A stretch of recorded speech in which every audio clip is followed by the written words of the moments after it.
फंस जाए इसके अंदर, इसीलिए मुझे लगता है बड़ी जरूरी है। हम मानते हैं 10 सालों में जो कुछ आपने आंकड़े गिन के दिखाए हैं, जो कुछ दिखाया सब कुछ हुआ है, फिर भी आप क्यों नहीं इन आंकड़ों के आधार पर प्रचार करते हैं? कांग्रेस जब है ही कुछ नहीं, किया ही कुछ नहीं, फिर आपके सामने कांग्रेस एक बहुत बड़ा टारगेट क्यों बन के रह गया है? चलिए कांग्रेस से जानना चाहते हैं। जगदीप जी, आप मुझे बताइए कि क्या जरूरत थी मणिशंकर अय्यर को ये कहने की पाकिस्तान का सम्मान करना चाहिए, रिस्पेक्ट करनी चाहिए, उसके पास परमाणु है। क्या जरूरत थी नाना पटोले को ये कहने की कि शुद्धिकरण किया जाएगा, अगर सत्ता में कांग्रेस चाहती है तो मंदिर का शुद्धिकरण किया जाएगा? उदयनिधि स्टेलिन या प्रियांक की बात करें, वो कहते हैं कि ये जो सनातन है ये मलेरिया और डेंगू जैसा है। आप खुद मौका देते हैं भारतीय जनता पार्टी को, तब भारतीय जनता पार्टी मजहब की बात करती है। Vinod ji, I just would like to seek at least a span of period so that I can explicate what I would like to be.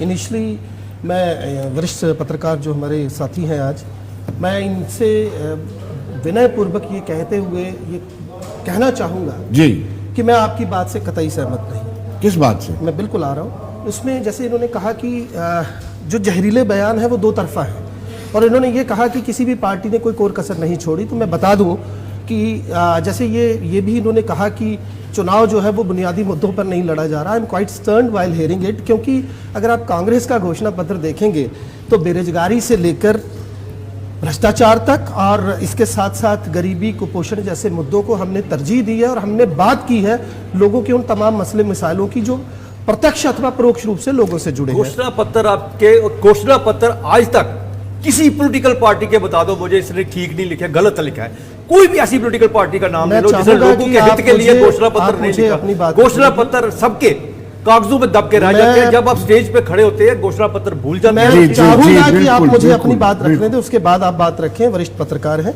यहां तक आपने फिर एक नया सवाल खड़ा कर दिया, जवाब दे दूं। जहां जहां हमारी पार्टी जीती है, जो जो वादे हमने किए वो हमने पूरे किए। अगर मैं उनकी फेहरिस्त बनाऊंगा तो बात लंबी हो जाएगी। एनी हाउ पब्लिक है, सब जानती है। अब मैं जरा आना चाहता हूं अभिजीत जी पर। मतलब मुझे समझ नहीं आती, आपने इनसे सवाल पूछे कि भैया आप बाबरी ताले पर बात करो, अभी आप ही ने पूछा ना जनाब, आपने इनसे पूछा कि आप इतना जहर क्यों घोलते हो, तो आपने सुना इन्होंने क्या जवाब दिए? ये आंकड़े लेकर आ गए कि कांग्रेस ने क्या किया। पहली तो बात, ये जो कांग्रेस का डर भाजपा के लोगों में, भाजपा के नेताओं और प्रवक्ताओं में बड़ी गहनता से प्रवेश कर चुका है, उसमें कोई दो राय नहीं कि वो बताता है कि आने वाला वक्त जो है वो किस ओर करवट लेगा। दूसरी बात, इन्होंने कुछ मुद्दे रखे हैं, मैं मुख्तसर सा बात जरूर करना चाहूंगा। पहली तो बात ये फवाद अली का, जिसे कि मुझे लगता है लोग बकवाद अली के नाम से ज्यादा बेहतर जानते हैं, उसका हवाला देकर राहुल जी को घेर रहे हैं। तो मैं आपसे पूछना चाहता हूं कि जनाब, जब इस देश के बुद्धिजीवियों ने माननीय प्रधानमंत्री नरेंद्र मोदी और राहुल गांधी जी को पत्र लिखकर यह कहा कि भैया अमेरिका जो दुनिया की सबसे बड़ी डेमोक्रेसी है, वहां पर रिपब्लिकन और डेमोक्रेट्स के कैंडिडेट बैठते हैं, प्रेसिडेंशियल कैंडिडेट, और 70% आबादी वहां की, क्योंकि मैं खुद इसको व्यक्तिगत तौर पर भी जानता हूं, तो 70% आबादी उस इंटरव्यू के बाद, उस डिस्कशन के बाद तय करती है किसको वोट देना है। तो क्यों नहीं आ जाते हमारे मोदी जी इस डिबेट में हिस्सा लेने के लिए? साफ स्पष्ट हो जाएगा कि असली पप्पू कौन है। और दूसरी बात, बार बार अगर उनके बयानों को आप देखें, ये आंकड़ों का हवाला दे रहे हैं। मैं पूछना चाहता हूं, जिस मुल्क में प्रति घंटा 2 किसान और 1 नौजवान आत्महत्या करे, जिस मुल्क में एसेंशियल कमोडिटीज जो है उनका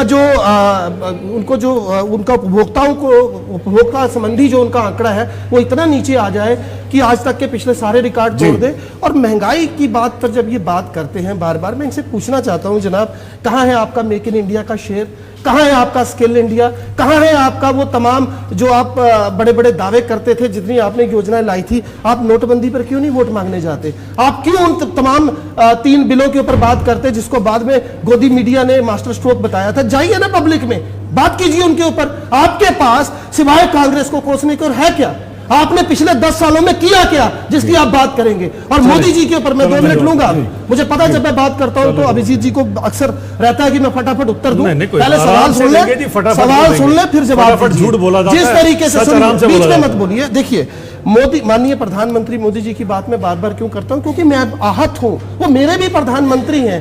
कभी केरल में जाके कुछ कहेंगे, कर्नाटक में कुछ कहेंगे, एक समाज विशेष के लिए पहले गाली दे लेंगे या अभद्र शब्दों का प्रयोग करेंगे उस पद पर बैठते हुए, फिर बाद में कहेंगे मुझे तो समाज में रहने का कोई हक नहीं। अब एक बयान मुझे राहुल गांधी जी का बता दीजिए जहां पर उन्होंने कम्युनल बात, वो आरक्षण के आसपास ही घूम रहे हैं, उनको पता है आरक्षण से ही लाभ मिलेगा। आरक्षण पे बात इसलिए होती है क्योंकि अनंतराम हेगड़े ने कहा हमें 400 सीटें दीजिए, हम संविधान बदल देंगे। ज्योति मिर्धा ने कहा मेरा नाम ले लिया है, अब पता नहीं उनको। अब जी एक छोटे से ब्रेक के बाद आपके पास सीधा नोट, एक छोटे से ब्रेक के बाद